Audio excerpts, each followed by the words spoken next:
So today I am going up to Ilford in North London to site visit my client Chioma's project that she's working on. I'm actually providing her with consultation on this project that she's working on, and essentially it's a family home and they are converting it into a social housing, providing home for the vulnerable. So it's definitely a good cause. I'm so happy to be working with her on this project. It's been a long time coming as well. So there's a whole backstory to it. So I'll just give you a quick rundown. Chioma had initial builders.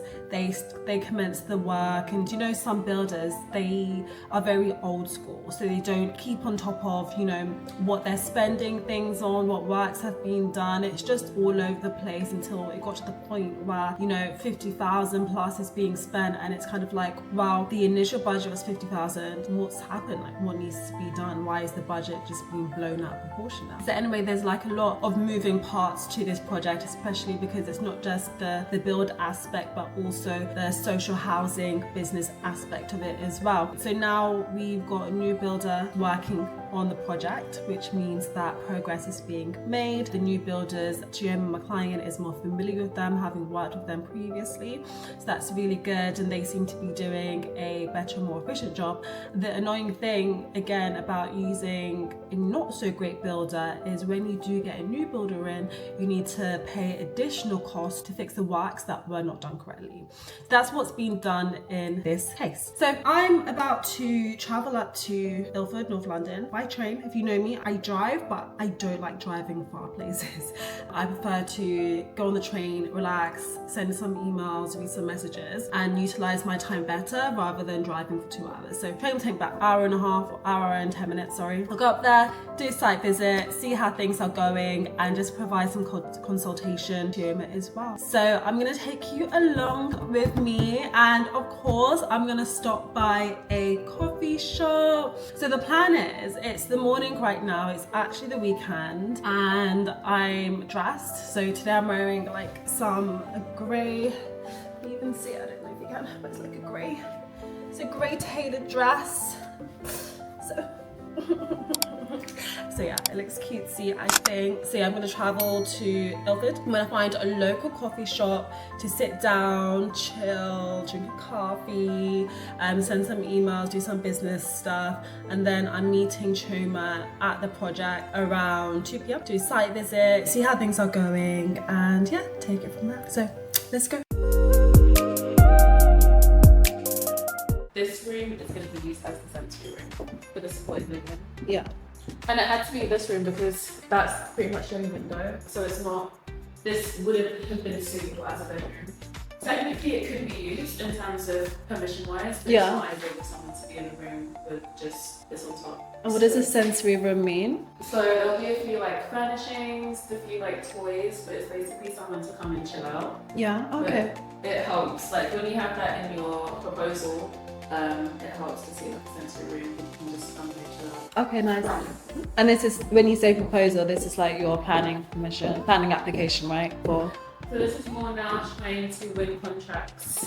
So technically a tender. So this is now trying to get contracts for clients. So at first you've been back and forth on do you do any work? my only concern is overspending if you don't need to. So I think I would personally put a pause on doing this outbuilding for 17,000 and still of course do Everything. like the garden bit. How much is it just for the garden bit? That's the thing. I've told them to send me a broken down quote. I'm expecting that, and that's what I was thinking to do. See how I can minimize it as much. Minimize your costs until you're actually getting money in, because remember there's scope for you to continue developing as the years go by. There's no rush to spend 17,000. How much have you spent now on this project? About 20-something thousand. Including previous builders. Oh yeah, sorry, projects. I'm thinking about myself. I'm thinking about yeah. then it's nearly 100k, about 60 something. So altogether it's been about 100k so far on this project. Yeah. And then an additional 17,000. Yeah, I would definitely say minimize your costs now. Let's get some money in.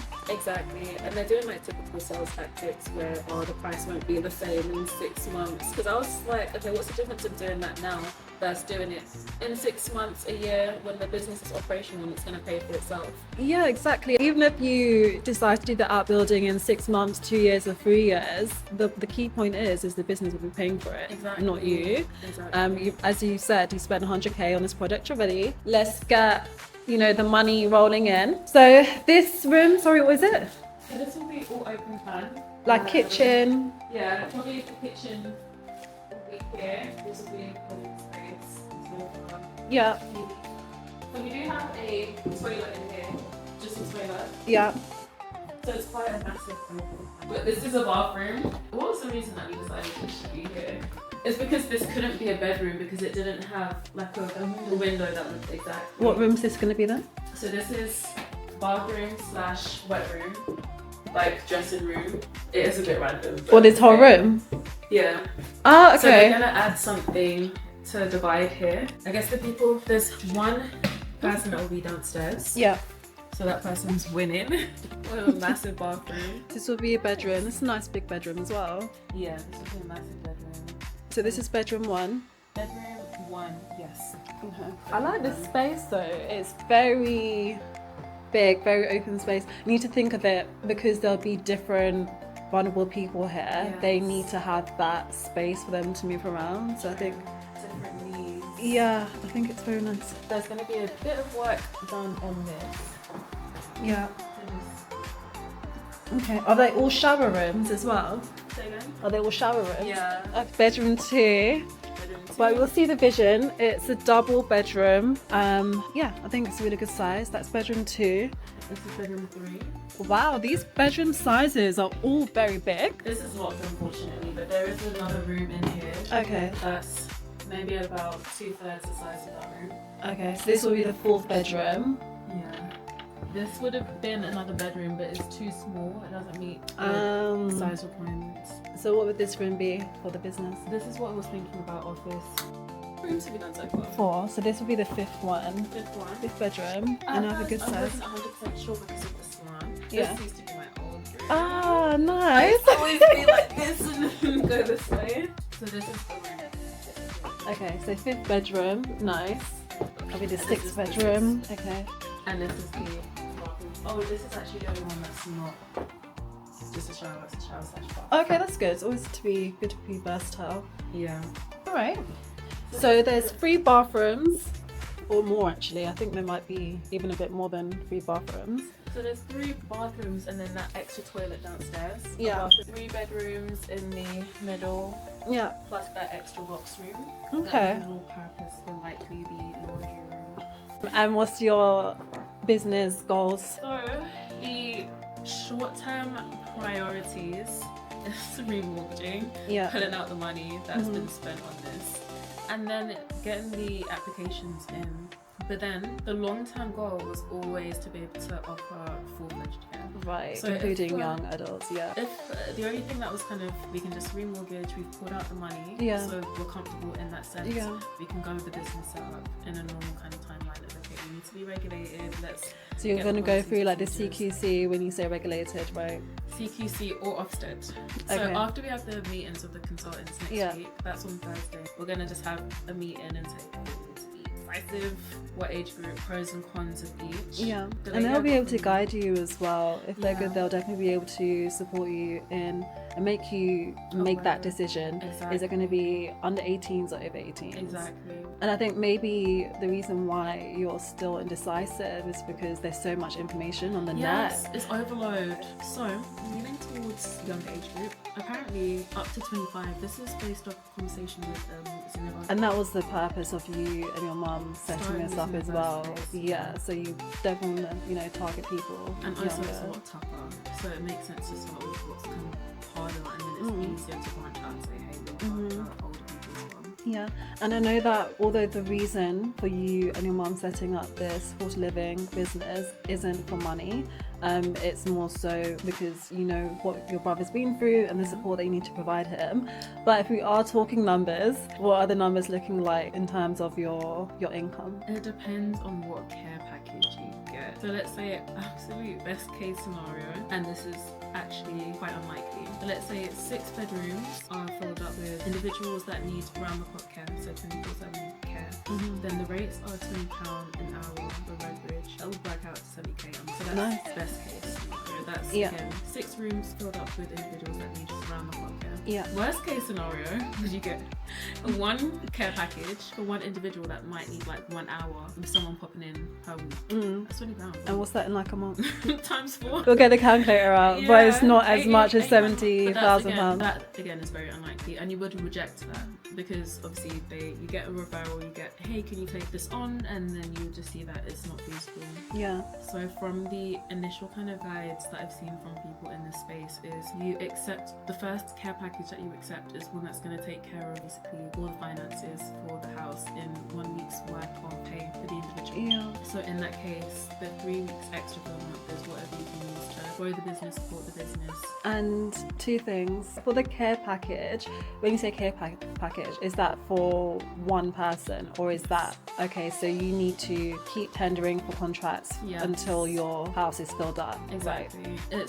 It's very unlikely to go in a way that, hey, we have 6, in one, and you just get, that's just very unlikely to happen. It will be more realistic that it trickles in. Could be very lucky and it comes within the space of a few months, but it tends to be a referral per an individual. You could get, for example, like siblings or something like that, where ideally they want to be kept together. So it's not as easy as ABC setting up a supported living. You actually need to tender for contracts, have the business in place as well. Exactly. So it's great to have a consultant to just make things easier, right? Rather than you going on Google trying to figure out A, B, C, D, and E, you just have someone that can give you a streamlined approach. Exactly. That part of done that. Need to do this next, and then having that kind of timeline, steps, and then also just that accountability, I guess, of things, week by week things are moving. Then it's worth it. And what I love about the project that you and your mum's working on as well, and this house, is that you own it. Yes. Oh my god, I'm very lucky. Because a lot of people that want to set up supported living, they would rent out a house and then they would need to pay rent on a monthly basis, which of course for a big house like this would be extortionate, whereas for you'll be paying mortgage, it's your asset, and so you're in control. One thing I was thinking about, so this is from a personal front, is now that I'm getting into the supported living space, I want first property purchase to be a lease to a supported living provider. But then what I realised is they actually pay market value. They don't pay like HMO prices. Otherwise they wouldn't make a profit.